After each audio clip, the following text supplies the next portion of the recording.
Africa is still reeling from the sudden death of former Springbok winger Chester Williams. He died from a suspected heart attack on Friday.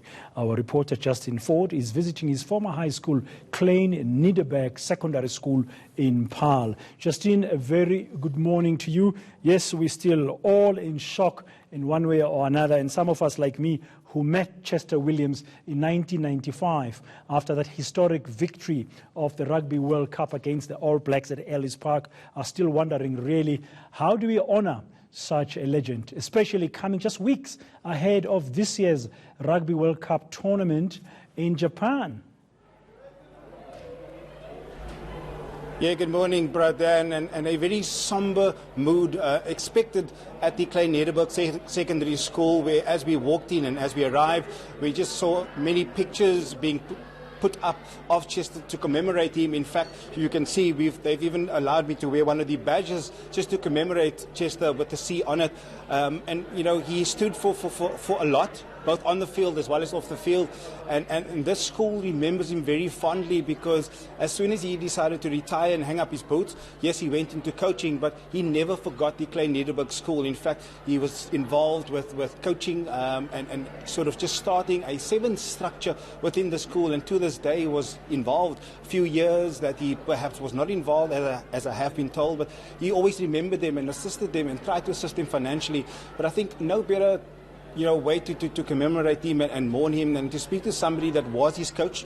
Arthur Peterson coached him at the school and was also the Springbok team manager at a certain moment in time. Arthur, a very difficult time for many South Africans, and more so for you, as his former coach and the school. Just your earliest memories of Chester when you first encountered Chester and what he came across as? Well, thank you, Justin, for the opportunity. I must say that, it came as a total shock to me. I couldn't believe it when Friday evening I was busy having a little function with the pulp of mine when we received an SMS telling me that Chester had passed on. I could not believe it. I immediately called the CEO of SARU or the president of South African Rugby. Who responded and said that, yes, he had been informed by a journalist, and he's expecting some guys to pitch up, and they will then decide as to what is the way forward. But Chester, I came to know through his father. We had a place out in Paarl called the Kraal, where at all the rugby matches, great matches were played there, and his father will be known. He's a local icon, he's a local legendary, and he will be known forever and a day for having been the excellent icon, along with guys like Japi Julius, like Adam Dombas, who plowed deep holes in this area on the rugby field. And Wilfred could play, and his nickname was Wally. And he could play all the positions in the team, except for scrum half and hooker, perhaps because those are positions in which you are relatively known to be short.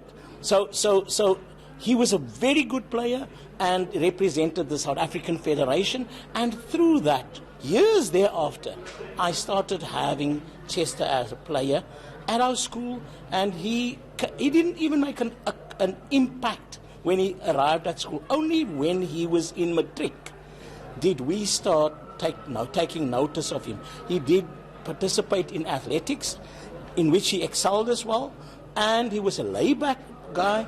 And I appointed him in 1988 when I was the coach of the team. Said, you can be the coach by virtue of the example that he set. He set an example. He played extremely well. And as I mentioned in the other program as well, at times when I used to be caught up in other responsibilities, when I came there, he would be leading the team in training, setting the example, and you never ever had to scream on him in order to perform or to do what is expected.